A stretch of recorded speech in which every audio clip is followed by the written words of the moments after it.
Halo semuanya yang hadir, dalam kelas ini, selamat datang. Selamat datang kembali ke kelas kita Digital Banking for Millennial and Gen Z.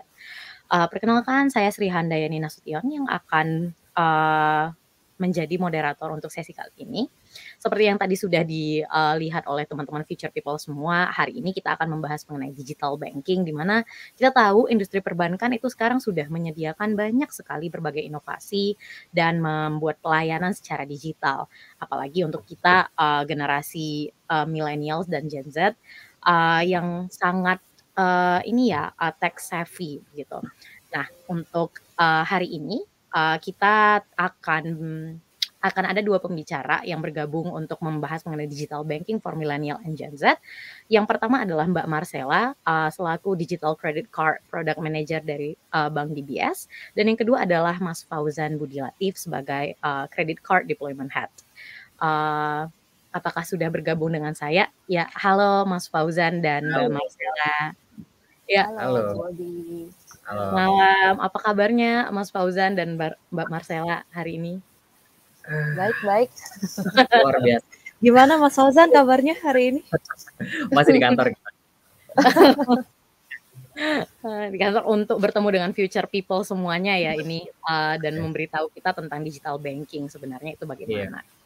Kita Jadi panggilnya teman-temannya future people ya berarti ya? iya, benar Mas Fauzan. Karena kita future generation.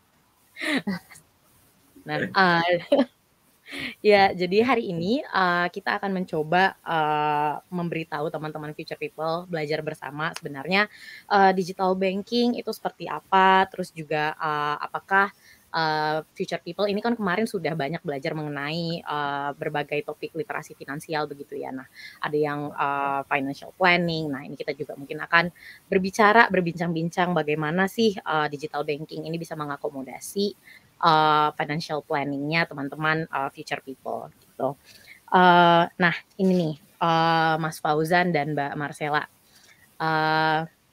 tadi, banyak sih saya sebut itu digital banking apa, saya sendiri juga menggunakan, produk-produk digital banking begitu. Tapi mungkin di sini teman-teman itu masih banyak ya yang, belum kenal sebenarnya digital banking itu apa, terus apa sih bedanya digital banking ini dengan bank-bank konvensional gitu, apakah dia terintegrasi, apakah dia terpisah begitu.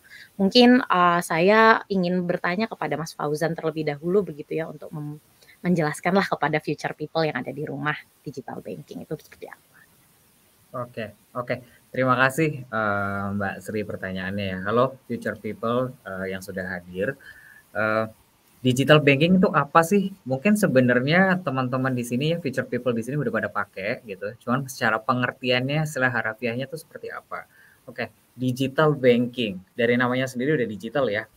So, artinya sebenarnya kalau kita terjemahkan secara harafiah ya, kalau teman-teman juga Google ya digital banking itu apa, adalah sebuah layanan perbankan yang dilakukan oleh customer, biasanya kalau kita nyebutnya nasabah ya, layanan perbankan yang dilakukan oleh nasabah dalam melakukan aktivitas atau transaksi perbankannya melalui digital. Seperti itu. Lewatnya seperti apa? Lewat bisa dari mobile, dari handphone, ataupun dari internet, dari laptop. Jadi teman-teman, nasabah ketika ingin melakukan transaksi banyak ya, dari saving, kemudian investasi, atau misalkan mau apply credit card, atau mau pinjaman, itu semuanya dilakukan dalam digital, gitu. Itu sebenarnya artinya sendiri untuk yang digital banking. Lalu menjawab pertanyaan, lalu apa bedanya gitu ya dari digital banking dengan yang konvensional gitu. Yang pertama jelas kalau teman-teman sendiri, kalau ke bank ya, kalau punya experience ke bank nabung kan teman-teman harus datang ke branch ya. Harus datang ke branch, terus harus ketemu, antri, ambil nomor gitu ya. Itu salah satu yang membedakan. Jadi satu kalau digital banking kita nggak perlu datang ke tempat fisik bank, semuanya ada dalam genggaman teman-teman. Jadi saya lupa terus ya, harusnya future people ya. Jadi, future people bisa tinggal akses saja melalui handphone ataupun internet lewat, laptop atau PC untuk melakukan transaksi perbankan. Itu yang, perbedaan yang paling mendasar, gitu. Jadi 24/7 bisa mengakses, bedanya kalau, konvensional ya harus datang ke premises ya, harus datang ke branch untuk melakukan layanan-layanan transaksi perbankan. Mungkin secara summary seperti itu, Mbak Sri.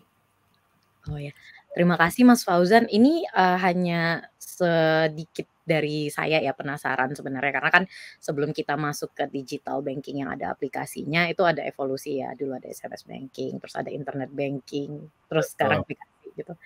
Mhm. Sebenarnya saya sendiri nih juga penasaran. Sebenarnya bedanya misalnya mungkin yang mirip ya internet banking dan digital banking tuh bedanya apa banget? Apa ya di antara kedua? Bedanya apa? Oke.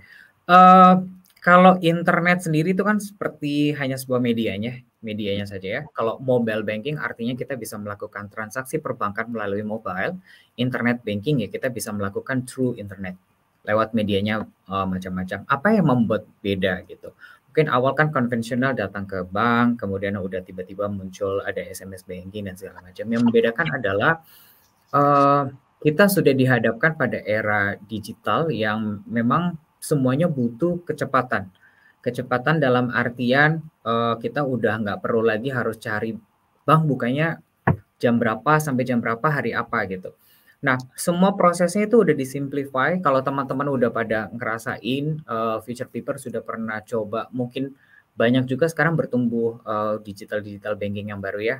Mungkin saya sebut saja merek kayak misalkan sekarang ada Bank Jago, kemudian ada Alobank gitu ya.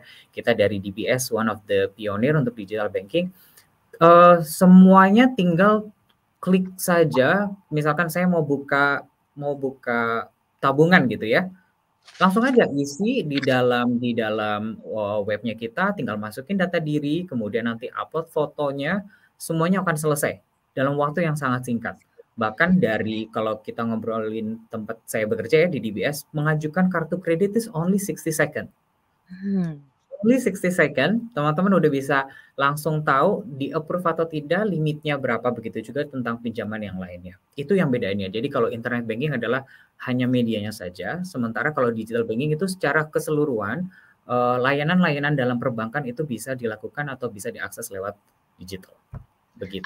I see. Thank you Mas Fauzan. Nah, ini, mungkin, pertanyaan selanjutnya saya juga ingin menanyakan mungkin masih Mas Fauzan ya, Ya. ini kan sama ya kalau misalnya kita baik bank konvensional dan baik, digital banking juga. Nah, kalau saya ya sebagai nasabah pasti, ketika ingin bertransaksi, itu yang paling kita, pengenin adalah banknya itu aman, Kak, baik dana ataupun data kita begitu. Betul. Nah, jadi sebenarnya bagaimana sih mekanisme perlindungan, data ya dan dana, dalam digital banking, khususnya sekarang karena kita sedang membahas digital banking? Oke, mungkin pada tanya ya, amanan mana nih digital banking atau yang konvensional gitu ya? Jawabannya sama-sama aman, dua-duanya aman. Apabila, future people, kita berbicara tentang banking ya, semua kegiatan perbankan yang ada di Indonesia itu semua diatur oleh Bank Indonesia ya, dan diawasi juga oleh Otoritas Jasa Keuangan, sehingga, semua aktivitas termasuk data diri dari setiap nasabah yang ingin bergabung dan join terhadap bank itu semuanya dilindungi.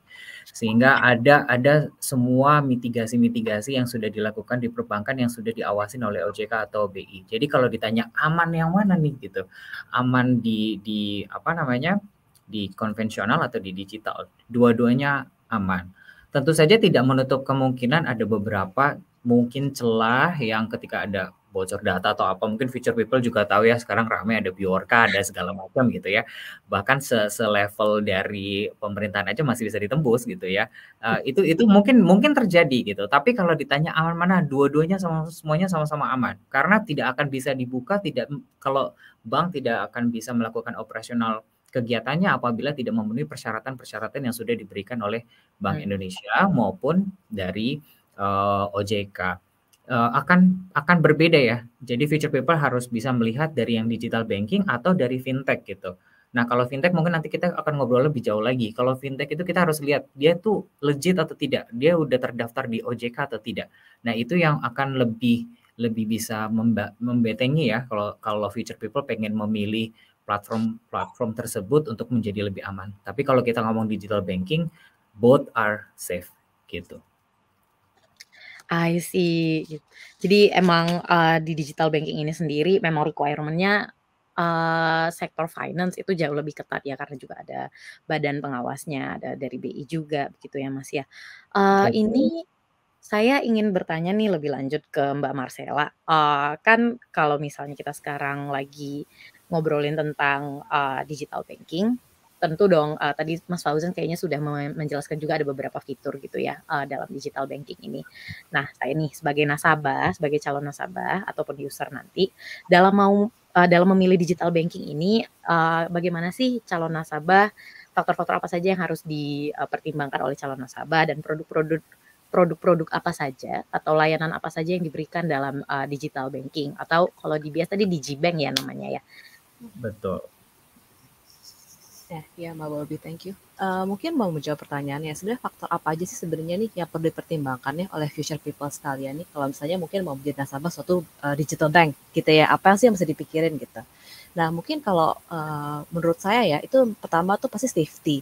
Meskipun ya memang tadi sempat Mas Fauzan sempat mention juga bahwa bank itu pasti diawasi. Jadi sebenarnya semua bank itu pasti aman gitu ya. Tapi pasti first thing yang akan ada di pikiran saya nih, kalau saya pilih bank, digital bank yang saya mau daftar gitu ya, apa sih yang pertama? Itu pasti safety.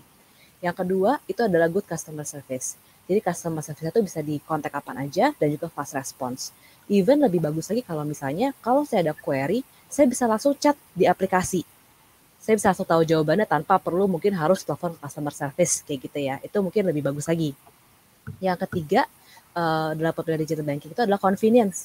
Jadi future people tuh bisa akses nih semua kebutuhan yang future butuhkan tuh di aplikasinya kayak gitu. Misalnya kalau misalnya ada produk investasi terbaru itu bisa langsung dibeli di aplikasi dengan mudah. Jadi future people nggak usah susah lagi nih untuk cara belinya kayak gitu ya.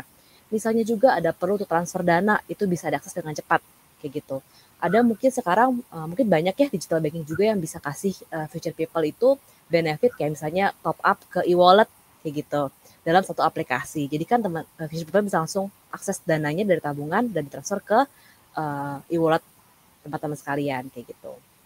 Nah, mungkin something yang good juga nih untuk future people ya dalam digital banking itu adalah digital banking yang personalized. Jadi digital banking yang mengerti nih sebenarnya tuh future people itu kebutuhannya apa sih.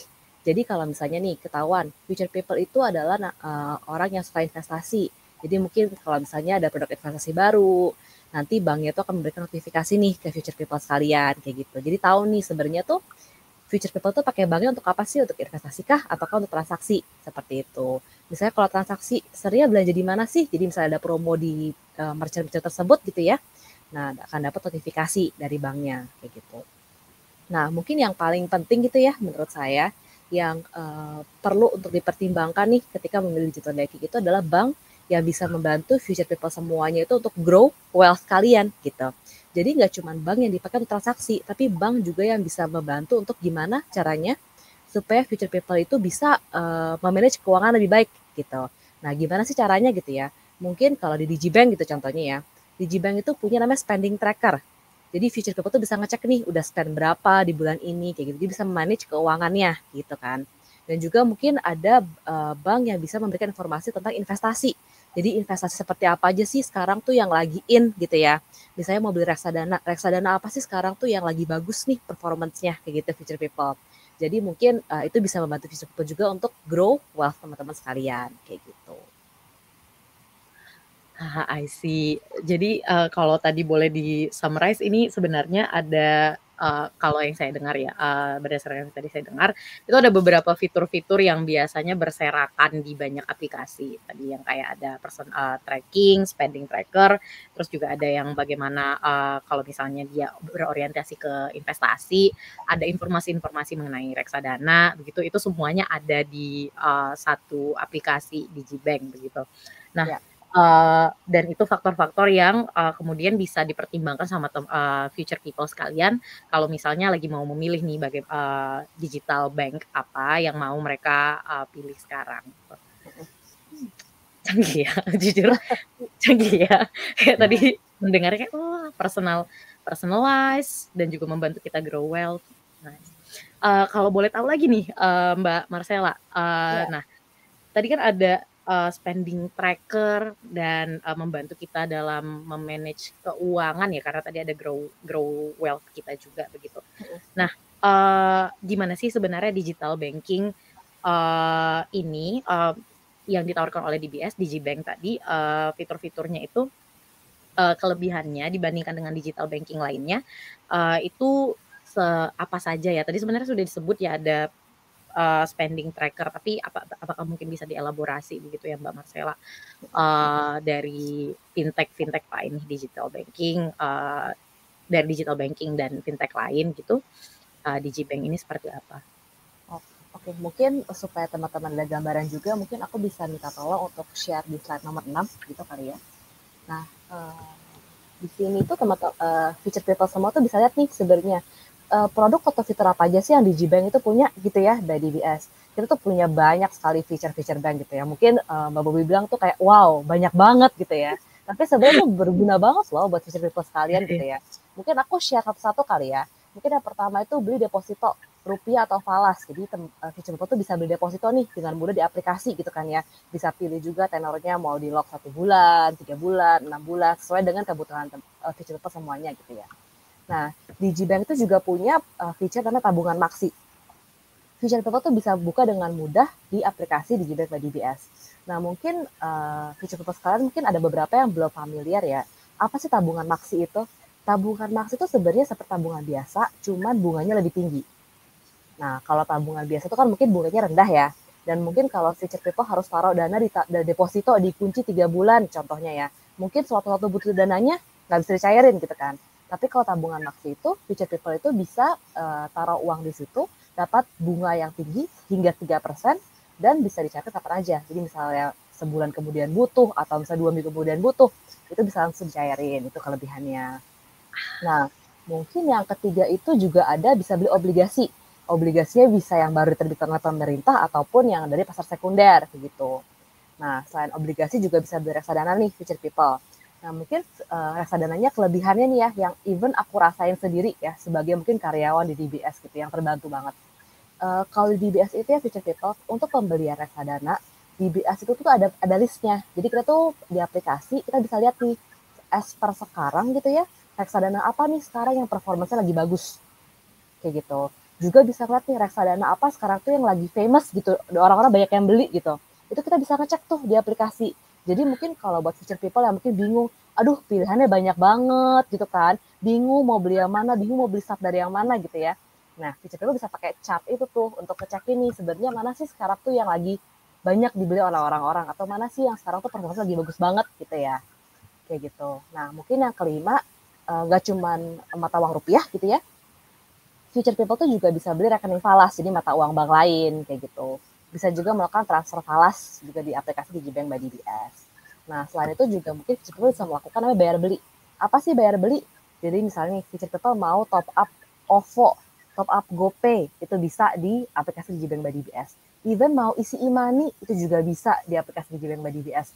Mau bayar kartu kredit, mau bayar tagihan TV, juga bisa. Kadang-kadang aku even beli pulsa di aplikasi Digibank by DBS. Jadi kayak semua hal yang mungkin teman-teman butuhkan gitu ya, itu bisa dilakukan di aplikasi Digibank by DBS. Gitu. Nah, mungkin juga ada beberapa hal lain nih yang bisa dilakukan gitu ya. Feature people tuh bisa juga mengajukan personal loan atau KTA melalui aplikasi Digibank by DBS. Dan juga untuk feature people mungkin yang punya kartu kredit DBS gitu ya. Feature people tuh bisa mengakses informasinya di aplikasi Digibank by DBS. Bisa juga kalau misalnya mau ngecek transaksinya, itu bisa juga dicek. Mau melihat e-statement beberapa bulan ke belakang, itu juga bisa. Mau ngecek sisa limit, bisa juga. Mau ngecek nomor kartu, informasi kartu, semua bisa. Even mau Talker Point Rewards, itu juga bisa di aplikasi Digibank by DBS. Gitu. Selain itu ada beberapa hal lain juga yang menurut aku tuh sangat membantu ya. Contohnya misalnya chatbot.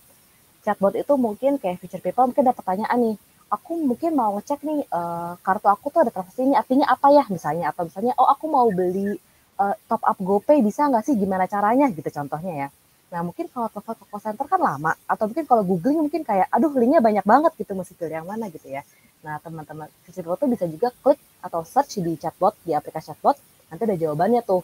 Oh misalnya search gimana cara top up GoPay di aplikasi, nanti chatbot bisa langsung jawab, oh caranya tuh klik ini, klik ini, klik ini, kayak gitu. Jadi semua informasi tuh gampang banget untuk dicari di aplikasi. Kayak gitu sih kelebihannya nih ya, kalau mungkin aku bisa sharing tentang aplikasi Digibank by DBS. I see. Thank you Kak Marcella. Berarti kalau misalnya aku jadi switch ya dari Mbak ke Kak, jadi aku minta tolong in advance, maaf in advance kalau misalnya ada switch dan salah-salah kata ya. Jadi tadi Nanti kalau tante jadinya, Tante Marcella. Jangan sama tante, yang penting kalau Kak boleh lah. oh ya, kayaknya sih nggak mungkin tante ya Mbak Marcella.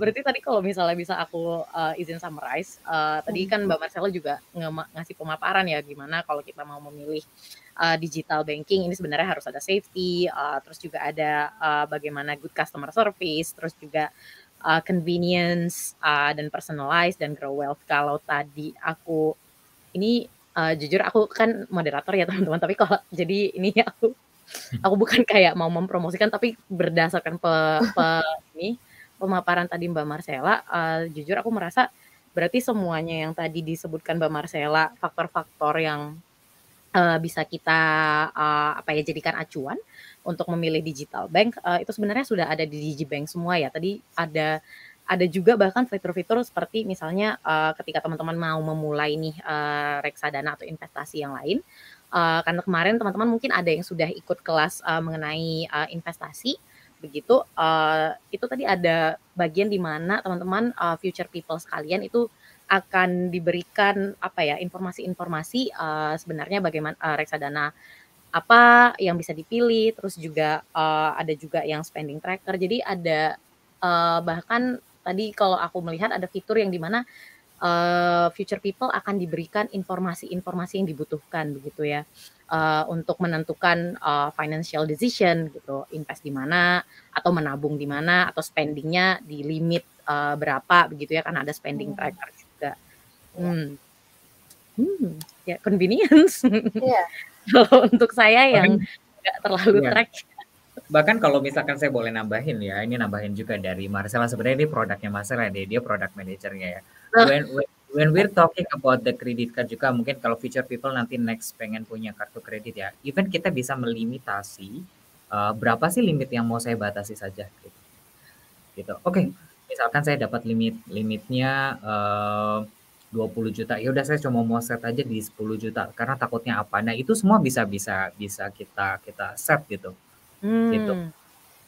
Di Karena dalam kalau misalnya kita sebagai kalau saya ya karena nggak bisa mengontrol diri begitu ya, jadi memang butuh orang lain sebagai financial police saya, apalagi baru-baru banget nih menggunakan credit card, pasti akan kebablas nih gitu. Nah, jadi biar teman future people juga nggak bablas, ada fitur tadi ya yang melimit, oh bisa. sekarang credit card-nya 10 juta aja deh maksimal gitu, setelah ini nggak boleh lagi gitu. Iya, Jadi atau even kita bisa langsung transaksinya bisa langsung diubah ya, Lah ya. Kalau kita misalkan mau, oke saya mau cicilan gitu ya, plan-nya gimana gitu, itu kita tinggal masuk aja ke dalam aplikasi kita, nanti kita bisa set, oh ini langsung diubah cicilan gitu. Nggak perlu lagi telepon, verifikasi lagi, lama lagi, nunggu lagi. Mungkin dari Ella bisa nambahin.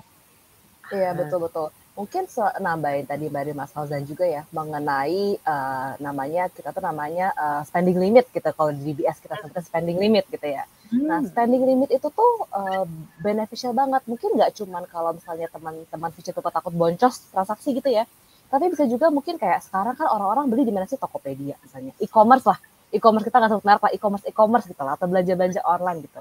Tapi kan kadang takut ya taruh informasi kartu gitu kan di mungkin platform online, masih ada rasa aduh takut gitu kan. Nah, kalau kita misalnya nih dapat kartu kredit limitnya besar contohnya, tapi aku perlu nih sebenarnya untuk pakai online gitu ya, kita bisa set tuh spending limitnya. Jadi setelah spending limitnya udah exit itu, dia nggak bakal bisa lagi gitu kan. Jadi tuh kayak kasih kita tuh kayak peace of mind gitu. Jadi kita tuh ngerasa kayak tenang lah. Oh, nggak bakal oke lah, transaksi aku nggak bakal parah gitu kan. Kayak gitu sih sebenarnya. Nah, untuk cicilan tadi yang seperti inform juga, itu kita tuh nggak cuma 3 bulan, 6 bulan loh. Kita bisa cicil sampai dengan 60 bulan. Jadi kayak misalnya future people tuh mau beli barang gadget, kita mau beli handphone baru, atau kan misalnya ke kampus, atau mungkin rusak, perlu laptop baru gitu ya. Bisa cicil sampai dengan 60 bulan. Jadi managing cash flow-nya lebih gampang nih. Nggak harus di-spend di depan, tapi bisa cicil sampai 60 bulan, supaya tetap ada cash flow lah untuk transaksi yang lain gitu kan.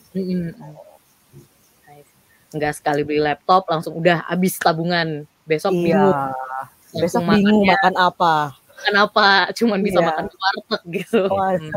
Senin Kamis biasa aja ujungnya. Oh gitu. Puasa. Sekalian berpahala ya Mas Fauzan ya. Iya, itu pengalaman pribadi dulu beberapa tahun yang lalu. Karena belum ada yang ngatur nih kredit dan spendingnya gimana gitu ya Mas ya. Jadi ini yang tadi kita diskusiin sebenarnya bisa termasuk di fitur-fitur yang melakukan membantu future people dan nasabah di Digibank itu untuk melakukan pengelolaan keuangan begitu ya Mbak Marcella dan Mas Fauzan. Kalau boleh tahu nih selain tadi kan mengatur spending gitu, terus juga mendorong future people untuk melakukan investasi juga. Nah ini banyak kan Gen Z sekarang yang aku yakin future people sekarang ini paling milenial dan Gen Z ya, yang udah ngeset goal keuangan nih dalam hidup. Ada yang jangka panjang, ada yang jangka pendek, ada yang menengah begitu. Apakah ada fitur lain selain yang tadi limiting credit spendingnya dan spending tracker yang bisa membantu lagi untuk user ataupun nasabah untuk melakukan pengelolaan keuangan atau tadi malah yang grow wealth untuk kemudian hari begitu? Oke, aku coba bantu ya. Mungkin kalau sudah pernah ikut sesi-sesi sebelumnya ya, investasi atau pengelolaan keuangan yang lainnya mungkin udah agak mengenal ya. Jadi sebelum kita jauh ngomong pengelolaan keuangan, lalu misalkan mau invest di A, B, C, mau beli emas, mau taruh di properti, mau di mana. Sebenarnya yang paling basic dan mendasar sebelum kita belajar ke sana adalah kita mengidentifikasi arus keuangan kita seperti apa. Itu. Tapi kan saya belum kerja, duitnya nggak tahu dari mana, belum ini kan. Ya, bukan hanya itu, kan pendapatan dari macam-macam ya. Dari angel investor, dari mama papanya, dari kakaknya gitu kan. Itu keuangan juga bisa masuknya. Nah, itu future people harus tahu dulu mengidentifikasi bagaimana keuangan saya. Nah, ini aku meng-highlight si spending tracker. Kenapa? Karena kalau kita belum bisa mengidentifikasi dari pengelolaan keuangan atau uangnya kita harus masuk dan keluarnya, maka kita nggak akan bisa kemana-mana. Balik lagi, gimana boro-boro saya mau nabung 10%, 20% dari pendapatan kalau misalkan nggak tahu sebenarnya kita dalam setiap harinya itu uangnya banyak dihabisin di mana sih. Kalau dulu sebelum ada digital banking dan belum ada aplikasi ya, belum ada spending tracker, saya uang selalu habis terus gitu. Ibaratnya pas waktu gajian, pas waktu awal-awal tuh gajinya 29 koma gitu. Gajian tanggal 25, 29 udah koma gitu. Udah nggak ada duit. Nah sebenarnya itu apa sih yang terjadi? Kita harus melakukan analisa. Nah di spending tracker itu sendiri dulu saya bikinnya pakai kertas aja gitu, debit gitu, terus kredit gitu. Uang dikirim sama mama gitu. Atau misalkan saya udah kerja gaji sekian, terus saya ada usaha kecil-kecilan. Nah pengeluarannya itu harus dicatat satu-satu. Bahkan sampai ke bensin, kemudian atau mungkin di sini future people yang di kota-kota besar ya, di Jakarta, di Surabaya gitu, di Bandung. Kalau kita mau ke mall aja nggak punya uang 25.000, kita nggak bisa datang ya, karena parkirnya aja mahal. Maka parkir aja pun kita harusnya tulis. Bagaimana kita bisa tahu? Memang harus rajin. Kita harus liatin satu-satu uang kita larinya kemana tuh.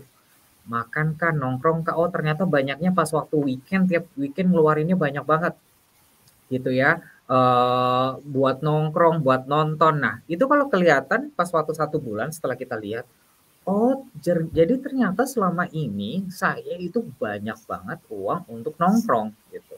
Dan kita baru melakukan plan atau pengelolaan keuangan. Lalu apa yang harus saya lakukan gitu. Kalau kayak gitu kita harus melakukan pos-pos masing-masing di mana kita mungkin bisa menekan beberapa pengeluaran yang sangat besar menjadi lebih kecil. Mungkin nggak bisa langsung drastis jadi langsung surplus gitu ya, duitnya jadi lebih-lebih, ya enggak juga gitu. Tapi paling nggak kita tahu plot di mana saja yang kita bisa memaksimalkan itu. Contohnya let's say, ternyata dalam 1 bulan itu saya spend hampir 2 juta dari uang kiriman papa saya untuk nongkrong. Nggak bisa, ya udah bulan depan saya limitin jadi cuma 1.200.000 misalkan. Dalam 1 bulan ada 4 minggu, ya udah 1 minggu, nggak perlu saya tiap minggu untuk nongkrong. Saya mungkin 1 bulan ya ada nongkrongnya, kalau nggak nongkrong stres juga ya. nanti jadi perlu healing ke Bali gitu si future people. Jadi ya nanti dalam dalam 1 bulan dua kali aja gitu saya nongkrongnya. Nah itu mungkin saya lebih emphasize di sana ya Mbak Bobby ya. Jadi coba lihat dulu dari spending tracker dulu, baru dari situ nanti kita lari ke tempat-tempat investment gitu, atau mungkin pakai layanan jasa-jasa keuangan lain ya, kartu kredit dan lain sebagainya gitu. I see. Healing ke Bali, merasa tertusuk gitu, karena merasa ingin. Tapi nanti malah jadi pengeluarannya malah makin Betul. pusing. Nggak jadi healing. 9 koma. Jadi tadi berarti kita harus ketika mau melakukan pengelolaan keuangan, berarti benar ya, kita harus identify dulu arus keuangan kita, spending tracker tadi, kemana aja sebenarnya habisnya begitu, agar bisa dilimit ya selanjutnya. Baru mungkin teman-teman future people bisa mempertimbangkan langsung apakah mau berinvestasi atau menggunakan kartu kredit begitu ya.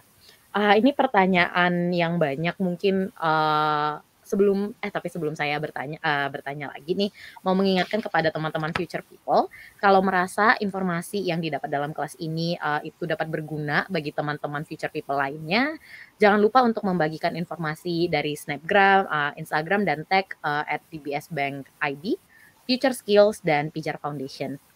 Lalu teman-teman juga bisa memberi pertanyaan juga kepada Mbak Marcella dan Mas Fauzan di kolom komentar. Nanti teman-teman pertanyaannya akan saya pilih dan akan saya present kepada Mbak dan Mas narasumber. Lanjut nih pertanyaan yang saya mungkin ini juga concern dari Gen Z ya. Pengeluaran untuk konsumsi Gen Z tadi itu juga banyak ya, kayak tadi adalah tiba-tiba laptopnya rusak, terus misalnya mau healing gitu ya. Nah, jadi tadi kita juga udah menyebutkan gimana dari Digibank itu ada mempermudah penggunaan kartu kredit dan melimit gitu. Apakah sebenarnya menggunakan kartu kredit ini, Mas Fauzan dan Kak Marcella, itu dapat menjadi alternatif ya dalam pengelolaan keuangan, atau sebenarnya ada solusi lain seperti yang tadi setelah udah dilakukan ya step yang udah dibilang Mas Fauzan, spending-nya udah di-track dan lain-lain gitu ya. Ada solusi lain nggak untuk mencapai pengelolaan keuangan yang efisien begitu? Oke. Siapa dulu nih Mas Fauzan? Aku ngomongin credit card dulu kali ya. Oke. So the question adalah sebenarnya perlu nggak sih kartu kredit gitu ya? Kartu kredit itu setan atau teman gitu? Ya gitu ya pertanyaannya. Jawabannya setan kalau memang tidak bisa melakukan pengelolaan yang baik dan tidak dibayar gitu. Tapi teman apabila bisa benar-benar dikelola dengan baik. Yang menjadi harus perhatian bahwa sebelum kita memutuskan, let's say kita punya kartu kredit itu seperti semacam kepercayaan dari sebuah institusi atau bank terhadap future people semuanya bahwa mampu untuk diberikan semacam kepercayaan kayak kita kan kasih limitasi uangnya untuk dipakai gitu. Nah, kegunaannya kartu kredit tuh seperti apa? Mungkin future people sekarang juga udah tahu. Mau beli chat time atau mau beli dum-dum atau mau beli apapun semuanya udah nggak mau pakai kartu ya tinggal QRIS, tinggal apa. So in the future mungkin saya akan berpikiran nggak tahu ya. Mungkin saya berpikiran mungkin there is no physical money in the future. Gitu. Kita sekarang semua transaksi nggak ada. Nah, kartu kredit contoh teman-teman atau future people misalkan lagi sakit ke rumah sakit gitu, butuh biayanya 90 juta gitu, terus bawa keteng-keteng uang 90 juta kan jadi nggak ya, itu semuanya pakai kartu kredit. Nah itu dilakukan untuk apa sebenarnya kartu kredit itu? Kartu kredit itu sendiri adalah yang tadi aku bilang ya, sebuah kepercayaan dari institusi untuk future people untuk punya. Karena in the end nanti ketika future people pengen misalkan let's say udah agak sedikit established, udah keuangannya udah oke, saya mau nggak mau nyicil mobil gitu, saya mau KPR gitu misalnya ya, itu caranya gimana sih sebuah institusi atau bank itu bisa mempercayai future people untuk meminta permohonan pengajuan KPR misalkan. Semuanya itu dilihat dari historical credit. Jadi future people kalau belum punya historical credit, salah satunya adalah misalkan kartu kredit atau misalkan pinjaman KTA gitu ya, maka saya bisa garansi tidak akan bisa dapat. Kenapa? Contohnya misalnya gini, Mbak Sri kita baru kenal gitu ya, terus tiba-tiba Mbak saya pinjem dong 20 juta, kasih nggak? Enggak ya Mas ya? Mungkin gitu ya, nggak mungkin kan dikasih. Nah itu sama dengan bank gitu. Gimana caranya saya bisa mempercayai Mbak Sri kalau misalkan saya nggak lihat track recordnya seperti apa. Nah untuk menuju ke sana berarti harus punya kartu kredit atau harus punya historical credit. Bisa nggak cuma kartu kredit sih? Mungkin kayak let's say kita punya apa ya?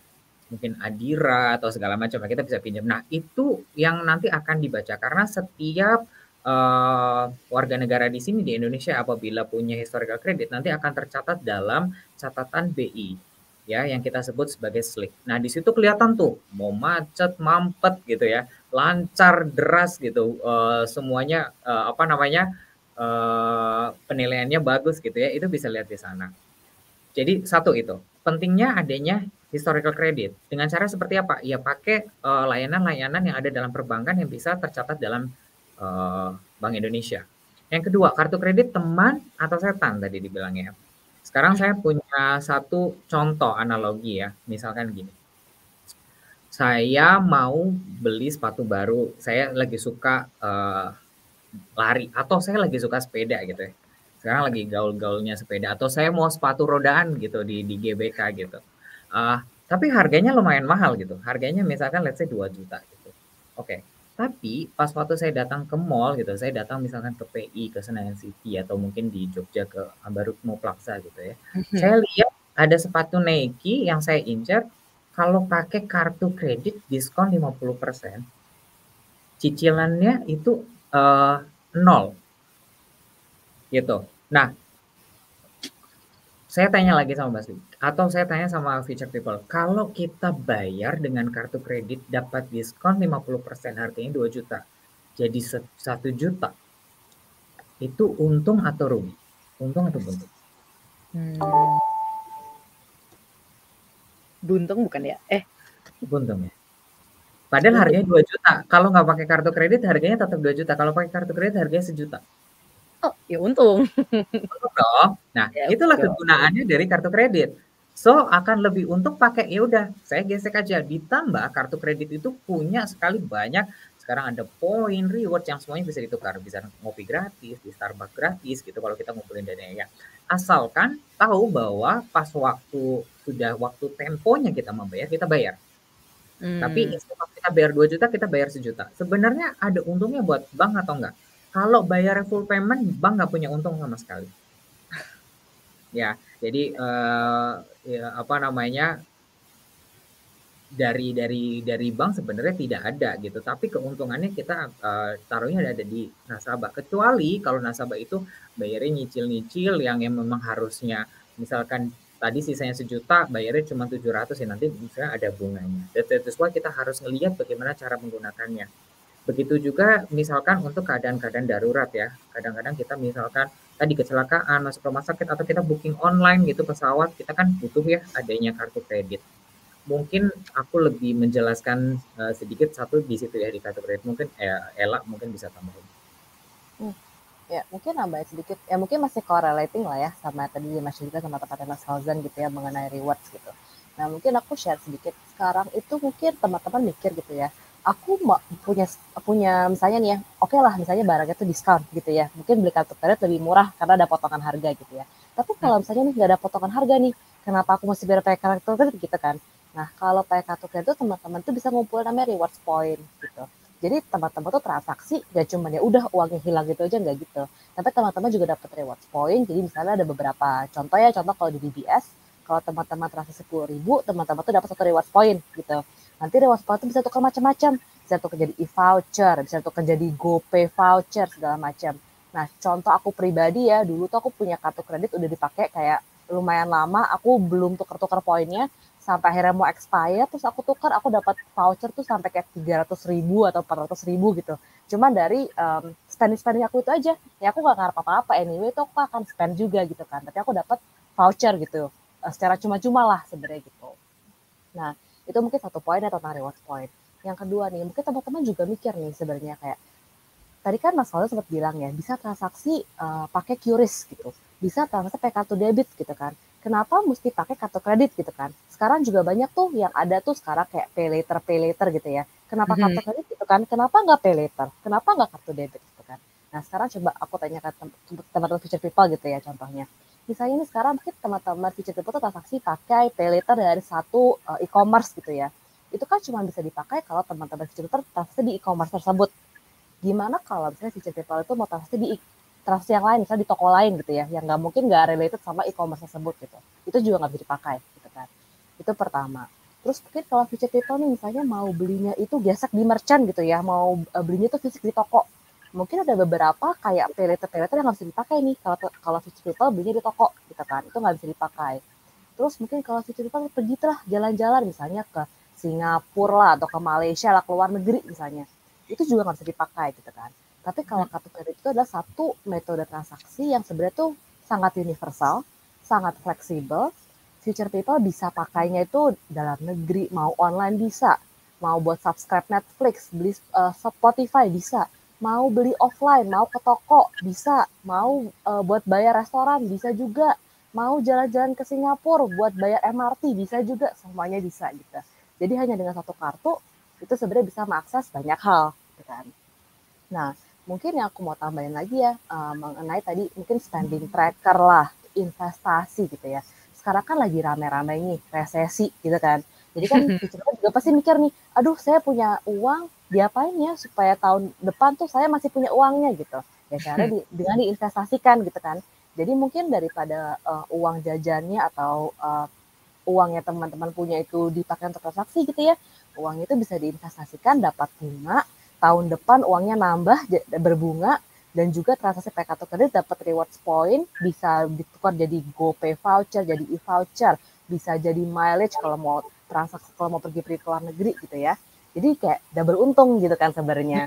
Uangnya tuh diinvestasikan, transaksi pakai kartu kredit kayak gitu. Ya. I see.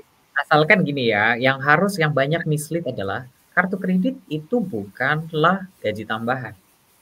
Jadi mikirnya jangannya gitu ya, saya gajinya 5 juta, saya punya limit kartu kredit 5 juta, oh saya punya gaji 10 juta. Salah ya, itu pemikiran yang harus disapu bersih gitu. Bukan. Jadi kartu kredit adalah bagaimana the way cara pembayaran yang bisa dilakukan, yang bisa ditunda dengan pengelolaan yang jauh lebih baik. Jadi kartu kredit itu adalah sistem atau cara bagaimana cashless dan kita bisa mengatur pola keuangannya itu. Jadi jangan berpikir bahwa dengan adanya kartu kredit kita punya tambahan. Tapi kalau teman-teman bisa rajin, oh ya udah. Contohnya lagi misal gini, oh saya kerja pertama saya mau traktir makanan keluarga saya. Lihat aja semua promo-promo bisa dibandingin juga. Nanti ngelihat lah bank-bank yang lain kartu kreditnya promonya apa. Kan kalau jalan-jalan kalau suka lihat tuh 50%, 50%, 70% gitu. Ya udah ambil itu aja. Kan keren ya bawa orang tua semuanya saya bayarin gitu. Gitu. Wah, Kosnya sejuta ngeluarin padahal kartu satu aja gitu ya. iya, ngeluarin dengan kartu. Asalkan nanti tahu, oh oke saya harus bayar 300 ribunya. Tapi instead of saya membajetin 1 juta, saya tinggal bayar 300 ribu. 300 Seperti ribu. itulah. Seperti itu. Baru dengar nih sebenarnya saya ada yang nganggap kartu kredit itu gaji tambahan. Yang pusing kayaknya Banyak itu banyak. pihak bank juga pusing nih kalau ada yang nganggap itu gaji Betul. tambahan. That's why kita perlu melek ya financial literacy, jadi tahu how to use credit wisely. I see. Ini ada pertanyaan menarik nih jadi tadi sebenarnya dari kita berbincang-bincang ya, Mas Fauzan dan Kak Marcella, itu teman-teman future people udah pada nanyain di kolom komentar. Ini ada satu pertanyaan karena tadi kebetulan Mbak Marcella lagi bilang ya mengenai investasi ya kalau nggak salah tadi barusan aja. Nah ini ada pertanyaan dari Uswatun Hasanah atau Ana. Asalnya dari Boyolali, Jawa Tengah. Nah, ini nih dia penasaran nih, Kak, investasi untuk pemula baiknya apa ya? Obligasi pemerintah ataukah reksadana gitu? Alasannya apa tuh Kak? Kalau misalnya Mbak Marcella atau Mas Fauzan nih mau merekomendasikan untuk pemula itu baiknya memulai dari mana? Gitu. Oke, mungkin aku bantu jawab kali ya, Mbak. Nah, mungkin kalau misalnya investasi untuk pemula gitu ya, itu sebenarnya kembali ke individual masing-masing. Setiap kali ini kita memang mau membuka kayak mau membeli produk investasi gitu ya, itu biasanya tuh dari bank kita akan diminta untuk menjawab beberapa pertanyaan. Itu supaya bank itu bisa mengakses nih level risk kita tuh seperti apa. Apakah kita itu orangnya yang sangat konservatif, jadi nggak bisa nih kalau misalnya returnnya terlalu fluktuatif gitu ya, ataukah kita itu tipikal orang yang adventurous lah gitu ya, kita tuh risknya tuh kita bisa ngambil risk yang lebih besar gitu ya. Mungkin yang perlu teman-teman tahu gitu ya, atau kita tahu, atau mungkin Mbak Ana juga tahu, itu adalah setiap kali kita pilih satu instrumen investasi gitu ya, itu pasti ada akibatnya. Misalnya nih, oke, aku mau pilih mungkin investasi reksadana yang returnnya itu tinggi. Tapi biasanya yang returnnya itu tinggi pasti juga fluktuatif. Jadi misalnya kalau lagi naik tinggi, tapi kalau lagi turunnya lumayan jatuh gitu. Atau misalnya mungkin prefer untuk memilih instrumen investasi yang mungkin lebih steady gitu ya. Mungkin reksadana yang lebih naiknya nggak gitu tinggi, tapi juga kalau naiknya gitu tinggi, turunnya pun juga nggak gitu tinggi gitu. Jadi lebih stabil lah gitu. Itu sebenarnya kembali lagi ke teman-teman masing-masing. Preferensi seperti apa untuk mengambil resiko investasinya gitu. Apakah tipikal yang konservatif, jadi lebih suka untuk yang pasti-pasti aja deh, pasti uangnya nggak bakal turun. Misalnya aku investasi 5 juta contoh, ya pasti nggak bakal turun jauh-jauh banget, pasti di situ aja gitu kan. Pasti akan naik, tapi mungkin naiknya nggak gitu signifikan. Ataukah teman-teman tipikal orang yang saya mau naiknya cepat, jadi nggak apa-apa deh saya taruh uang 5 juta, saya pengen uangnya naiknya cepat banget, tapi ya nggak apa-apa kalau misalnya memang nanti tiba-tiba marketnya lagi jelek, terus turunnya jauh, nggak apa-apa. Itu juga tergantung dari individu masing-masing. Jadi sebenarnya jawabannya kayak gitu sih. Jadi nggak ada instrumen investasi mana yang mungkin pas untuk satu orang, itu kembali ke individualnya masing-masing. Kayak gitu mungkin, Mbak Bobby. I see. Thank you Kak Marcella. Ini ada nih, maaf ya ini agak jumping tadi barusan nanya investasi, tapi ini ada teman-teman yang benar-benar ada punya burning questions karena tadi banyak ngobrolin tentang kartu kredit juga. Ini dari pertanyaan dari Yusuf Al-Qodri, itu menanyakan nih, bagaimana sih sebenarnya perencanaan keuangan yang baik untuk mengimbangi penggunaan kartu kredit? Nah, ini yang tadi nih, agar ujungnya tidak terlalu terbebani dengan cicilan kartu kredit tersebut. Nah, ini tadi nih, mungkin Mas Fauzan atau Mbak Marcella, mungkin ini orang-orang yang tadi ya takut menganggap itu uang tambahan begitu, gaji Iya, tambahan. nanti stres ujungnya healing gitu ya. Ah, Oke. kalau kita healing. Oke, lalu gimana sih caranya gitu ya? Oke, balik lagi ya ke obrolan yang di depan. Kita harus bisa mengidentify. Jadi kalau kita sudah punya keuangan, let's say nanti teman-teman future people sudah bekerja, lalu sudah memiliki pendapatan sendiri, itu harus diatur. Sebenarnya ada, itu kuncinya memang nggak pernah pakem sih, nggak ada satu financial planner yang wajib harus seperti itu, tapi biasanya ada 50, 30, 20. 50 untuk hal-hal yang basic, primer, yang memang tidak bisa tidak, contoh makan, tempat tinggal, kemudian misalkan masih ada anak yang untuk sekolah, atau misalkan untuk keperluan-keperluan yang wajib ya, biaya internet, pembantu gitu ya. Lalu 20-nya untuk investasi, 30-nya mungkin untuk leisure ya. Artinya contohnya tadi, setelah sudah mengidentifikasi, oh uang saya larinya banyakannya ke sini gitu ya. Nah, kartu kreditnya digunakannya untuk kebanyakan untuk apa sih? Misalkan, oh kartu kreditnya saya untuk mendevelop diri saya untuk lebih bagus. Contohnya misalkan saya mau les Prancis gitu, saya bayar pakai kartu kredit. Misalkan kalau punya kerjasama ya, atau saya mau beli apa? Atau ternyata oh saya kebanyakan kartu kreditnya banyakannya dipakai untuk beli skinnya Mobile Legend gitu. It is something yang berbeda. Nah nanti di situ future people ngelihat sendiri nih. Oh ini memang pengeluaran-pengeluaran yang saya lakukan. Dari situ ternyata saya pakai kartu kreditnya kebanyakan untuk misalkan yang sistemnya tanda kutip entertainment foya-foya gitu. Dan ya memang balik lagi, harus dilihat lagi, identify lagi. Oh, benar memang uang saya kebanyakannya untuk jalan-jalan, untuk foya-foya. Ini nggak bisa nih.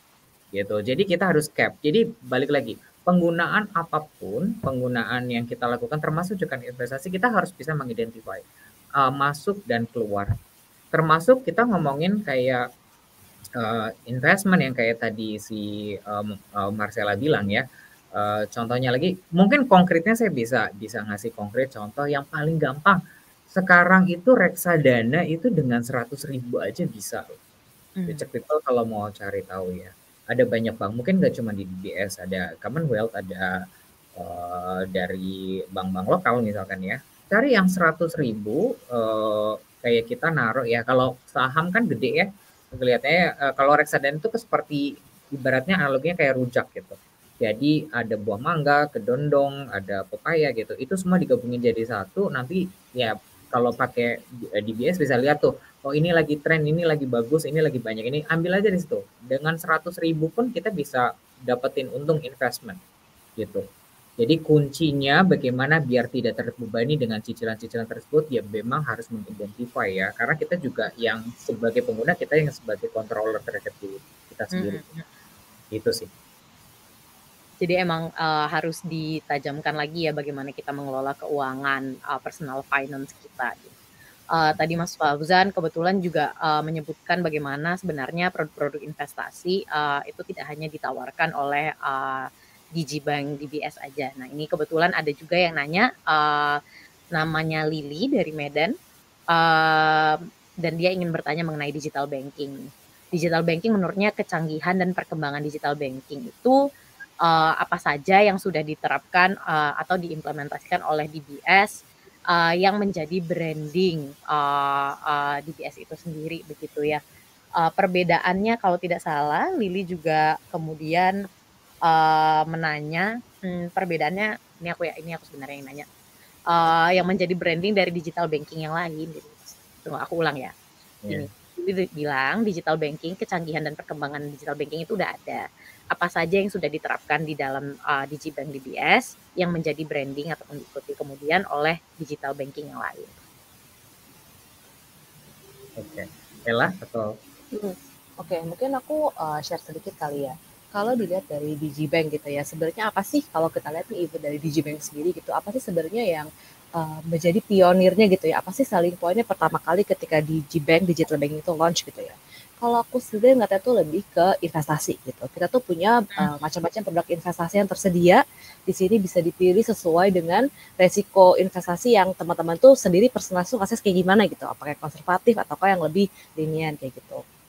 Nah, jadi juga tadi even aku sempat mention ada chartnya, nggak cuma lagu yang ada chartnya, tapi investasi juga ada chartnya.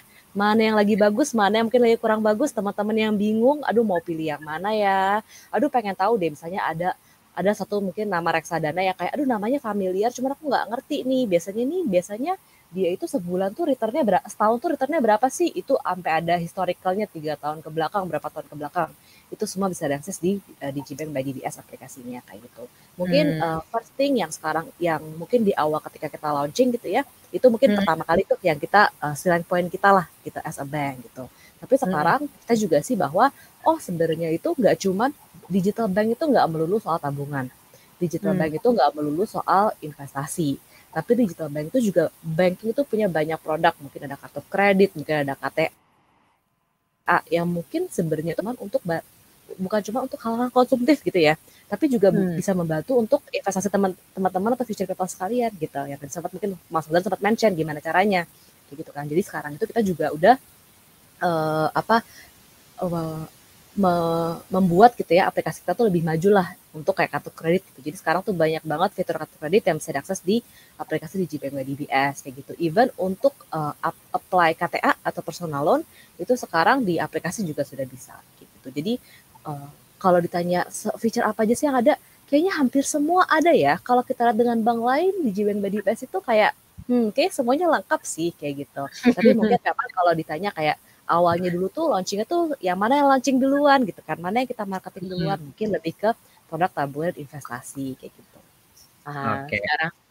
Aku tambahin ya, mungkin lah kalau kita ngomong ada semua, pasti kita ada semua. Tapi kalau kita diambil sebagai the best Digibank ini sekali ya boleh dibilang jualan, tapi which is pada kenyataannya memang itu adalah kenyataan gitu ya.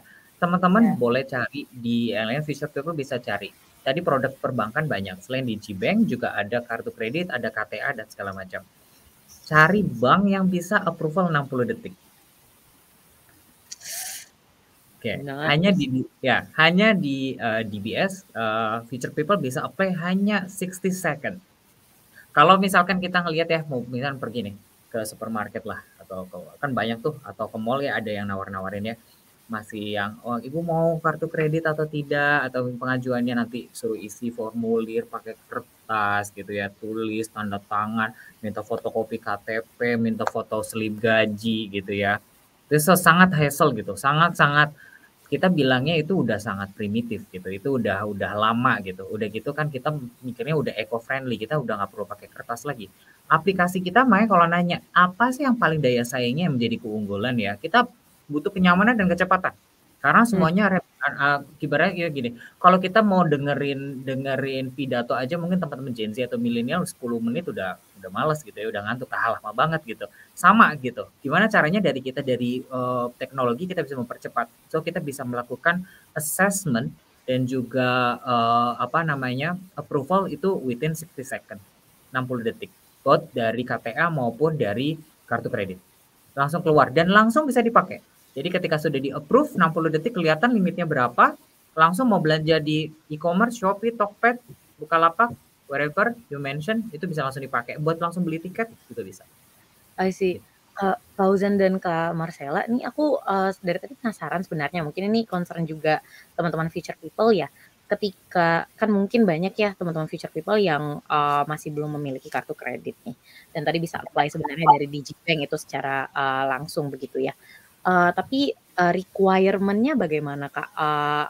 Bagaimana teman-teman? Apakah ini aksesibel terhadap teman-teman Gen Z yang baru saja memulai gitu ya? Ada yang baru mulai karir, ada yang mungkin masih kuliah gitu. Requirement-nya bagaimana? Oke. Requirement-nya mungkin dari Marcella boleh.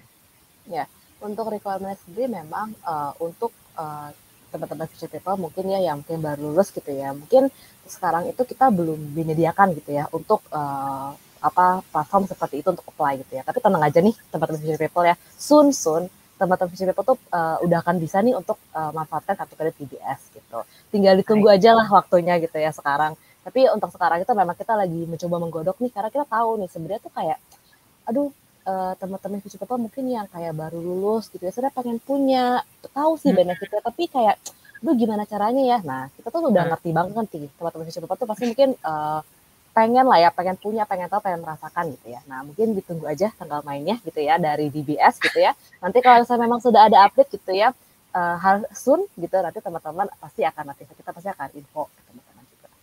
I see, thank you Kak Marcella. Ini concernnya ternyata juga ada nih serupa dari Adele dari Jawa Tengah yang bilang kalau most of the time mahasiswa bukan nasabah yang bankable. Jadinya nggak bisa apply CC seperti tadi. Mentok-mentok cuma pakai pay letter nih.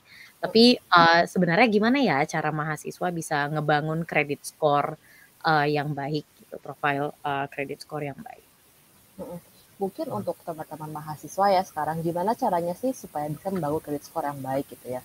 Mungkin kalau untuk apply kartu noted mungkin masih belum bisa lah ya karena mungkin teman-teman mahasiswa kan juga mungkin belum punya penghasilan nih, belum bekerja lah gitu ya. Mungkin penghasilan masih dari orang tua gitu. Yang penting tuh sekarang teman-teman future people tuh understand what's the benefit of it gitu ya.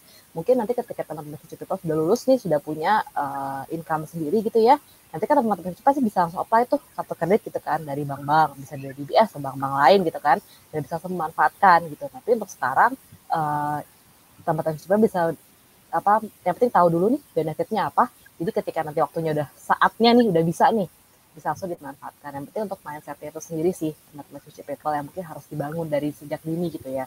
Gitu. I see, thank you Kak Marcella. Kak Fauzan kira-kira apakah paling nambahinnya ya memang tidak perlu langsung ke kartu kredit juga yang tadi saya bilang. Historical kredit tuh macam-macam ya.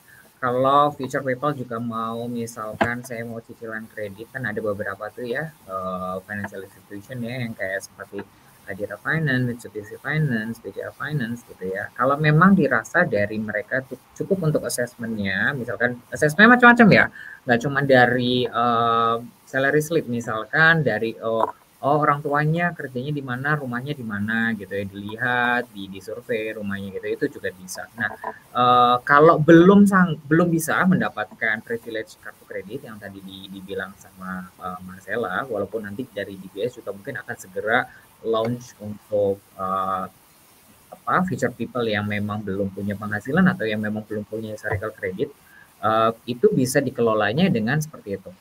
Jadi let's say pakai yang pay later segala macam itu juga nanti sebenarnya bisa terlihat juga sih secara gambarannya itu lancar atau macet gitu. Karena itu kan dokumen KTP-nya future people semuanya kan tersubmit ya. Tapi balik lagi ya harus hati-hati. Hati-hati sekali saya bilang berkali-kali juga ketika saya kasih sharing juga hati-hati tentang pinjaman-pinjaman online yang dari fintech banyak dikeluarkan. Sekarang kalau misalkan future paper tahu atau mungkin dari teman-teman baca ya sekarang, contohnya ada yang pinjam online digunakan untuk investasi gitu ya. Mungkin dengar kasusnya ini lagi hangat banget dari salah satu perguruan tinggi negeri yang lumayan cukup ada namanya yang sampai kelilit hutang gara-gara dipinjam uang untuk investasi. Itu harus hati-hati juga ya. Kita pertama harus lihatnya di mana kita cek dulu di fintechnya itu legit nggak, fintechnya bagus atau tidak. Itu ada kalau masuk ke dalam websitenya OJK itu semua ada daftar listnya, ada lihat dia masuk ke sana atau tidak. Sama teman-teman kalau mau investasi kalau belum punya aset atau segala macamnya, jangan ngambil pinjaman yang bunganya besar untuk dilakukan investasi, apalagi dapat iming-iming return yang tinggi. Ya pasti high risk, high return. Itu sih. Kalau kita mau ngomong ke sana ya, kalau ngomong masalah kredit ya, jangan sampai macet gara-gara kurang tahu gitu. Kecuali kalau misalkan mungkin yang sudah wealth financial udah bagus, sudah punya aset yang oke, mau ambil pinjaman gitu dari bank, dari fintech itu kalau rugi ya kita masih punya aset yang bisa kita berikan sebagai jaminannya kita gitu. Tapi kalau belum ada jangan gitu. Hati-hati sekali gitu. Banyak ya itu fenomena sekarang di mana orang-orang gali lubang tutup lubang, tapi dari satu pinjol ke pinjol yang lain gitu nanti. Aduh, awalnya ingin investasi, lama-lama ya menghilang gitu. Nggak bisa lagi. Nah, ini ada pertanyaan Kak, tentang mepet-mepet investasi nih. Dari Adel, Jawa Tengah, yang bilang, sekarang kan nih banyak bank digital dengan bunga deposito yang cukup fantastis, yang ngalahin obligasi retail, Indonesia ya kalau nggak salah. Yang mana simpanan ini tidak dijamin LPS. Nah, apakah dinanya menyimpan uang di bank digital seperti ini aman sebenarnya? Mungkin aku bantu jawab ya, Mbak Devi. Untuk pertanyaan tadi ya, apakah sebenarnya aman nih kalau misalnya memang ada beberapa digital bank yang dia itu memberikan iming return yang tinggi gitu ya. Mungkin pertama itu yang mesti teman-teman atau future pelaku tuh research dulu nih. Mungkin dananya itu tidak dijamin LPS, tapi mungkin dari yang tidak dijamin LPS itu tuh dengan threshold berapa nih, maksimum berapa yang disimpan gitu ya. Mungkin dicek nih, oh misalnya kalau misalnya mungkin future paper hanya menyimpan dananya mungkin nggak gitu besar, cuma 2 juta gitu ya, mungkin masih dijamin LPS. Tapi mungkin kalau menyimpannya lumayan besar, misalnya sampai ratusan juta, sampai miliaran contoh, itu mungkin tidak dijamin LPS. Nah mungkin hal-hal seperti itu yang mungkin future paper harus cek nih, cross check lebih dahulu gitu kan, untuk tahu, untuk bisa decide whether apakah mau invest di bank tersebut atau enggak. Itu yang pertama.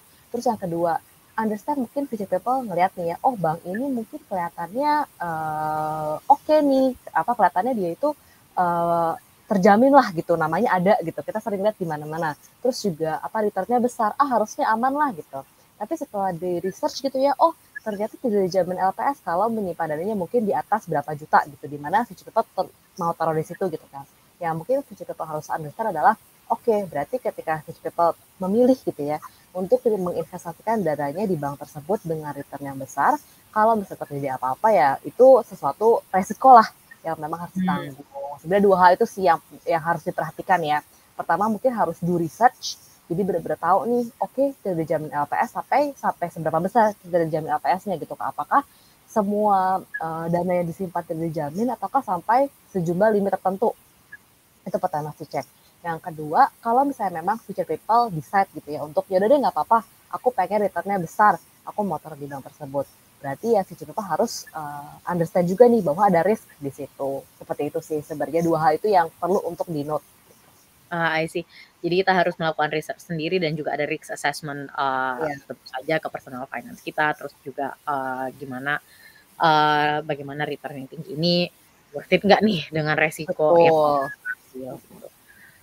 Ini ada juga nih yang nanya Kak, tadi, cukup ini dari Silverin dari Karawang, yang merasa nih, kenapa sih milenial dan Gen Z itu sepertinya nampak seperti dituntut untuk bisa terjun dan punya produk di digital banking. Selain karena alasan transformasi digital ataupun biar nggak ketinggalan tren. Dia merasa seperti itu. Kira-kira kenapa ya, Kak? Oke, tadi udah banyak disinggung di depan ya, Gen Z sama milenial itu tech savvy banget gitu. Kenapa Gen Z itu dituntut ke sana? Karena memang in the future masa depan ada di teman-teman Gen Z dan milenial ya. Mungkin pas era saya baru lulus masih semuanya masih kayak misalkan saya mau nunggu transferan gitu uang kuliah saya, uang makan gitu dari mama saya belum kirim-kirim itu karena kadang bentar ya Kak masih di bank antri gitu ya mau kirimin gitu nunggu ke teller dan segala macam. Nah sementara kalau Gen Z ini kan sekarang semuanya cepat ya. Gen Z sendiri mau saya aja baru tahu nih ada shortcut apa kalau mau dikasih tugas apa gitu ternyata googling itu cepet banget langsung keluar jawabannya gitu. Semuanya butuhnya instan gitu.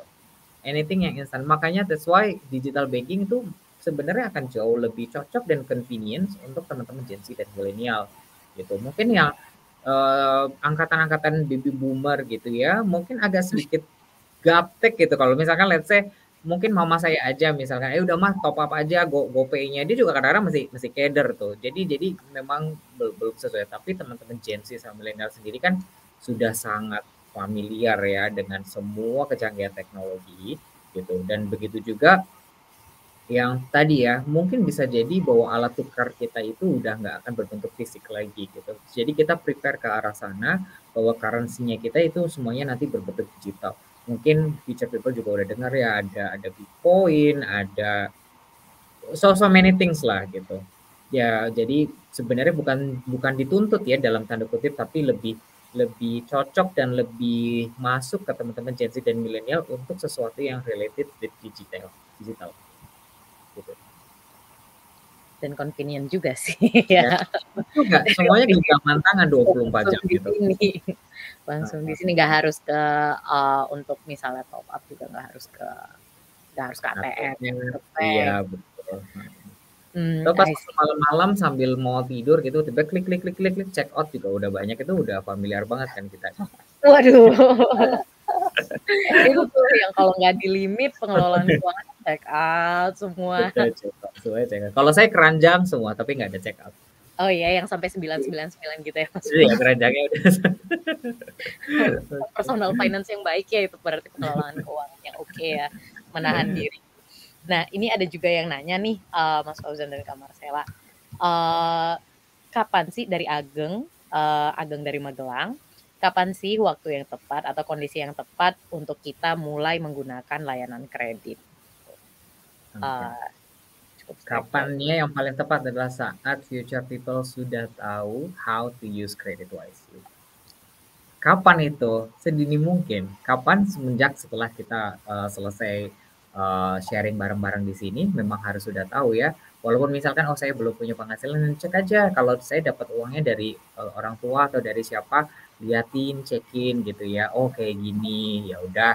Kalau gitu berarti saya masih banyak pengeluaran sini, saya nggak usah pakai pay later dulu, misalkan kayak gitu. Dan kapan waktu yang tepat adalah saat future people sudah tahu how to identify keuangannya seperti apa dan tahu menggunakan kredit seperti apa yang tadi saya bilang ya kalau misalkan ternyata kreditnya banyakannya dipakainya nggak usah sampai kredit berarti sehari-harinya saya lebih banyak untuk diperlukan hal yang sifatnya konsumtif ya mendingan nggak usah pakai dulu kalau belum ready dibandingin akan boncos gitu. Jadi tergantung dari masing-masing ya. Tapi sedini mungkin harus sudah tahu karena keuntungan kita mempunyai kredit ya itu akan jauh lebih besar gitu. Kayak sekarang misalkan future people mau beli rumah, sekarang rumah nanti in the future saya udah nggak tahu. Sekarang rumah udah 2 miliar, 3 miliar, 4 miliar gitu. Kan amin-amin kalau punya cash ya. Kalau nggak ada cash kan pasti kita butuh bantuan dari perbankan untuk bisa memberikan pinjaman untuk kita bisa punya rumah gitu ya. So harus segera mungkin. Jadi bisa dilihat, oh ini lancar, oke gitu. Jadi akan bisa sampai limit yang diberikan mungkin bisa jauh lebih besar dari segala macam gitu. I see. Ya. Ini ada lagi pertanyaan Kak dari Rizka Wati di Pekanbaru, kayak radio ya aku. Rizka Wati dari Pekanbaru itu yang bilang tadi kita udah nyebut ya gimana kalau mahasiswa itu sebenarnya belum bisa banyak yang belum bisa apply untuk credit card. Nah, dia nanya nih produk perbankan apa yang saat ini sebenarnya cocok digunakan mahasiswa selain kartu debit. Karena banyaknya pakainya debit nih. Oke, mungkin aku bantu jawab ya. Produk perbankan ini tuh sebenarnya nggak limited tuh produk perbankan yang kayak debit atau kredit gitu ya sebenarnya. Banyak produk perbankan lain yang sebenarnya bisa digunakan juga dari teman-teman future people sekalian. Misalnya produk investasi gitu kan. Itu ya mungkin nggak ada limitasinya nih, nggak ada mungkin minimum umurnya gitu. Mungkin selama udah 17 tahun udah punya KTP mungkin future people bisa buka dan bisa langsung berinvestasi gitu ya. Nah sebenarnya selain kartu debit gitu ya, untuk future people yang bisa coba gunakan tuh mungkin produk investasi kali ya, kalau aku bisa jawab gitu ya. Karena supaya bisa menginvestasikan cash atau dana yang future capital punya sekarang itu sedini mungkin. Jadi belajar nih, kalau aku taruh di instrumen investasi ini returnnya akan seperti apa bentuknya. Kalau aku taruh di instrumen investasi seperti ini returnnya akan seperti apa. Biasanya tuh gimana sih trennya, naik turunnya harganya kayak gitu. Kapan sih harus belinya produk investasi seperti itu. Kayak gitu sih sebenarnya. I see. Jadi harus diingat lagi teman-teman future people, kalau sebenarnya ketika kita ngomong produk-produk perbankan tadi yang udah sebenarnya tadi sudah dijelaskan juga oleh Kak Marcella ya, bahkan di digibank tadi itu ada banyak produk-produk yang ditawarkan gitu. Bahkan jenis-jenis produk investasi yang ditawarkan juga ada banyak di situ. Nah, ini ada juga pertanyaan Kak dari Hafsah. Dia nanya mengenai digital banking. Menurut Hafsah, meluasnya aksesibilitas perbankan itu meningkatkan daya saing perbankan. Apakah yang menjadi keunggulan dari produk digital banking DBS bila dibandingkan dengan bank lain? Ada banyak pertanyaan-pertanyaan yang serupa yang masih penasaran ya sebenarnya dari produk digibank DBS ini sebenarnya lebih unggulnya seperti apa? Mungkin kalau aku bantu jawab ya, mungkin apa sih keunggulannya gitu ya produk digibank dengan produk-produk mungkin digital banking yang lain gitu ya. Mungkin lah teman-teman mungkin atau kita sekarang ada familiar dengan produk-produk digital banking yang baru terbit gitu ya. Tapi mungkin bank-bank yang baru gitu ya. Tapi mungkin mereka itu punya apa ya? Mereka itu punya keunggulan di satu sisi aja gitu. Misalnya contoh bank A gitu ya. Oh dia itu banyaknya itu bisa memberikan produk investasi. Jadi mungkin produk investasi ada banyak macam-macam bisa beli di sana. Mungkin informasi investasi juga ada di sana gitu kan. Tapi mungkin untuk lending mungkin nggak gitu banyak gitu. Mungkin bank tersebut belum memiliki produk seperti kartu kredit atau mungkin seperti personal loan atau KPA gitu. Nah tapi mungkin benefit dari digibank itu apa? Dari digibank itu teman-teman itu nggak cuma bisa mengakses mengenai produk debit atau tabungan, produk investasi, produk lending, itu semua ada sampai dengan mata uang bank asing itu juga bisa kayak gitu. Dan juga mungkin branding wise gitu ya dari digibank itu kan bank yang sudah established dari dulu ya. Jadi mungkin itu yang keunggulan sih dari digibank compared dari mungkin digital banking yang mungkin baru-baru muncul belakangan ini. Seperti itu. I see. Kak, ini aku ingin konfirmasi sedikit, personal loan yang tadi dibilang Kak Marcella itu, berarti itu emang accessible untuk semua, teman-teman yang udah memiliki digibank, atau ada, hal-hal lain ya, yang harus di-assess ketika teman-teman mau mengajukan personal loan? Tentu saja ya, mungkin kalau teman-teman atau future sekalian mau mengajukan suatu instrumen kredit ke bank gitu ya, itu pasti ada assessment lain nih dari bank yang akan dicek gitu ya. Jadi kayaknya nggak ada deh bank yang kayak mau masih main langsung kasih-kasih aja gitu. Pasti semua itu langsung ngecek mungkin seperti yang Mas Fauzan sempat bilang, kalau aku baru kenal sama Mbak Bobli misalnya ya, terus aku mau pinjam uang 20 juta dikasih nggak? Ya enggak gitu kan. Pasti ada pengecekan di belakang nih yang dilakukan oleh tim dari bank itu sendiri kayak gitu. Ini yang assessment 60 detik tadi ya Kak ya? Iya. Assessment yang dilakukan 60 detik ya, kalau misalnya approve udah langsung dapet nih. Iya. I see. Kilat, kita kilat. Yakin esok sampai itu beda ya? Iya. Nah, ini ada nih yang nanya, Hmm. lagi nih lagi-lagi tentang kartu kredit ya. Ada Neneng, maaf kalau salah menyebutkan, cara pronounce namanya, dari Lampung, yang bilang di samping kelebihan dan manfaat, dari kartu kredit, sebenarnya, resiko dari penggunaan kartu kredit apa gitu. Tadi sepertinya sudah banyak disebutkan oleh Mas Fauzan dan Kak Marcella juga, tapi mungkin bisa kita remind lagi teman-teman future people, bagaimana sih resiko-resikonya? Oke, saya bantu jawab ya. Kelebihannya tadi mungkin sudah banyak kita utarakan di depannya. Lalu resikonya apa? Ya balik lagi. Kalau dari future people tidak bisa mengelola keuangan atau kreditnya tidak dilakukan secara bijaksana, tentu akan punya impact di bagian belakang. Impact-nya apa? Contohnya, tadi bahwa setiap kreditur yang melakukan peminjaman atau adanya kredit dari perbankan atau mungkin dari financial institution yang lain itu pasti nanti ada catatan di BI-nya atau dulu kita sebutnya BI checking. Nah, sekarang kita sebutnya itu SLIC ya. Nah, jangan SLIC apa nanti future people bisa Google secara lebih detailnya itu apa ya. Nah, pencatatan itu semua terrecord. Jadi resikonya apa? Ketika ternyata oh, di luar misalkan debt collector dan segala macam ya, tapi, seharusnya sekarang sudah tidak ada yang debt collector yang serem-serem gitu ya. Biasanya, collection itu sekarang modelnya penagihan tuh kira-kira seperti apa, oh ya udah mungkin nanti ada keringanan bunga dan segala macam lah. Nah, tapi resiko yang terjadi adalah ketika tidak bisa memanage dengan baik dan akhirnya kreditnya macet, maka pencatatan nanti di BI kita ketahuan tuh, oh misalkan Fauzan ternyata nunggak 1 tahun, nunggak 6 bulan, maka itu menjadi semacam rapor dalam Mmm. arti penilaian rapor bahwa kita rapornya merah gitu. Ya kita ujian dapatnya 5, 4 ya, pasti saya tidak akan meluluskan. Jadi ketika misalkan Fauzan saya mau niat nih, saya punya gaji banyak gitu, saya punya gaji banyak, saya bisa cicilan nih tiap bulan saya bisa nyicil 30 juta misalkan.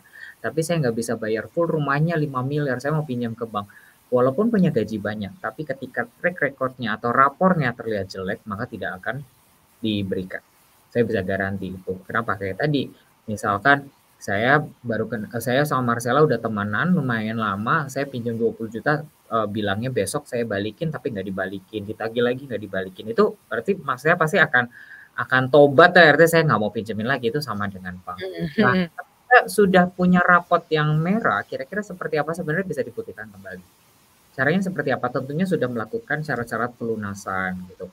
Kalau misalkan ada yang sudah lihat tagihan kartu kredit ya, mungkin future people pernah lihat tagihan kartu kredit yang per bulan yang biasa dikirimin email. Kalau dulu masih pakai kertas ya.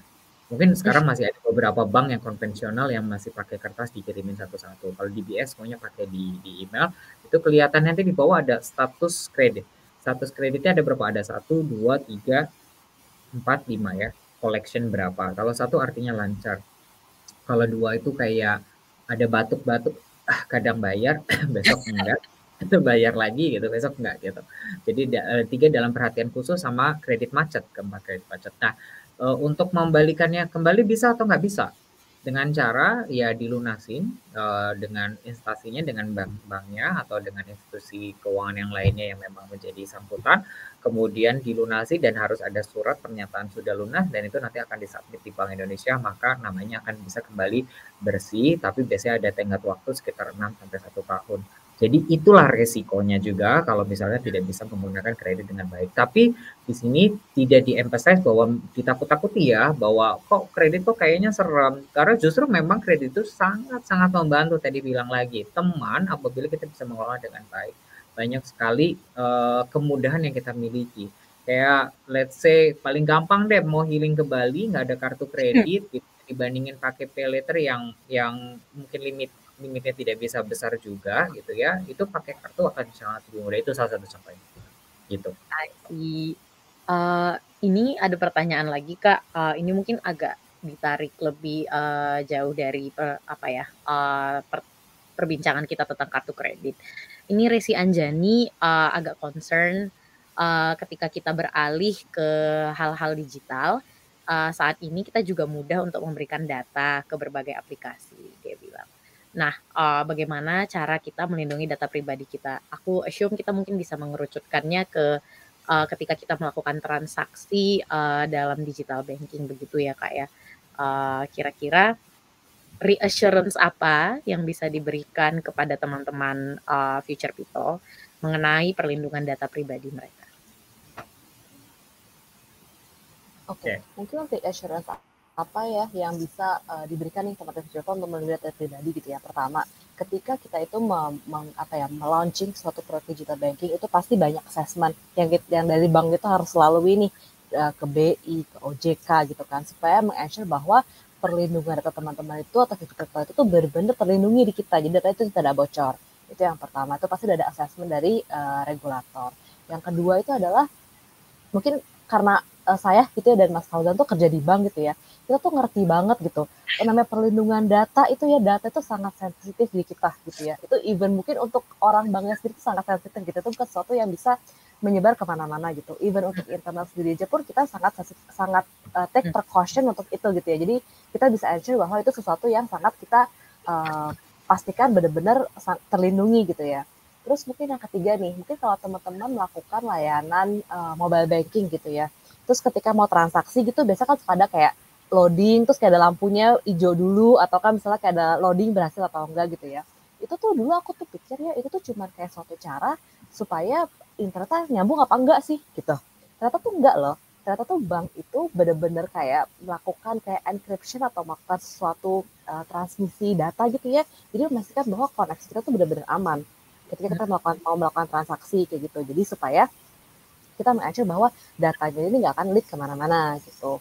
Nah mungkin itu bank sudah lakukan, tapi mungkin dari future people juga bisa melakukan dengan cara, mungkin kalau mau melakukan transaksi perbankan gitu ya, pastikan internetnya itu secure gitu ya, pakai internet sendiri atau wifi rumah lah, jangan pakai wifi nggak tahu punya siapa gitu kan, kayak gitu sih. Terus juga mungkin kalau teman-teman future people mau mungkin transaksi menggunakan layanan kredit perbankan gitu ya secara online gitu ya, mungkin bisa di-ensure bahwa koneksi internetnya tuh benar-benar secure, terus kayak website untuk belinya tuh benar-benar aman, bukan kayak abal-abal nggak tahu dari mana, input aja nomor kartunya gitu kan, dan tiba-tiba bisa diambil orang kayak gitu.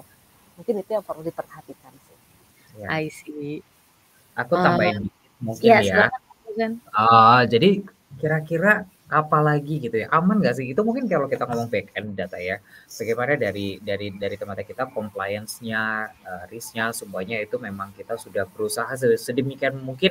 Tadi Ella juga bilang kita aja mau pergi ke toilet, apalagi orang bank ya, mau pergi ke toilet aja kalau komputernya nggak di-lock nanti kita bisa kena peringatan ya. Sebegitu kata data nasabah itu benar-benar kita kirim email aja harus ada encrypt-nya, password-nya, karena data itu secara backend. Tapi dari depan yang kita ngelihat secara user ya, bisa dilihat deh.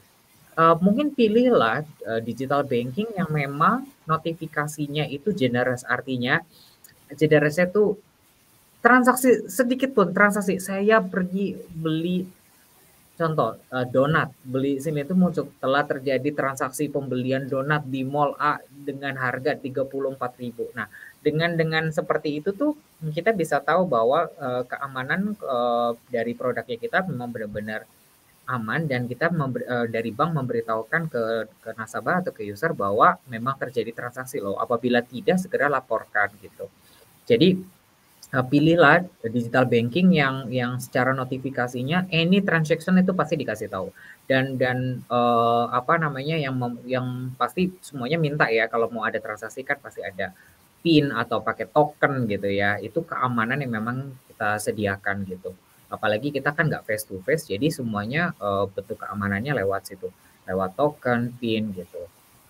Itu kalau dari sisi user ya, kalau dari back end yang tadi mungkin Marcella bilang.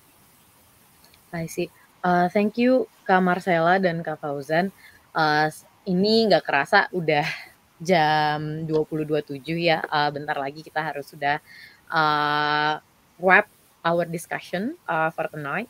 Nah, jadi kalau boleh minta tolong nih kepada Mas Fauzan dan Kak Marcella, Kira-kira boleh diberikan closing statement, mungkin 1 menit, untuk merangkum tadi diskusi kita tadi, lalu nanti saya minta izin untuk, saya merangkum dan, menutup sesi diskusi kita kali ini.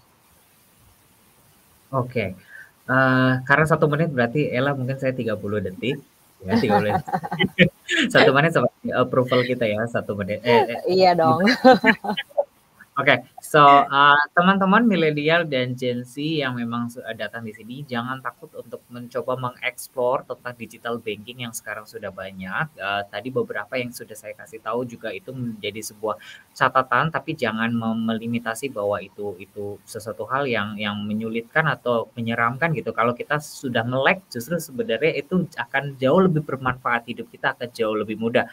Karena tujuannya itu memang mempermudah, termasuk dengan digital banking, lebih cepat, lebih nyaman, lebih convenience, lebih easy to access lah dari aku itu. Silakan Ella. Ya, mungkin kalau dari aku ya, dari teman-teman sekarang itu informasi tuh gampang banget didapat gitu ya.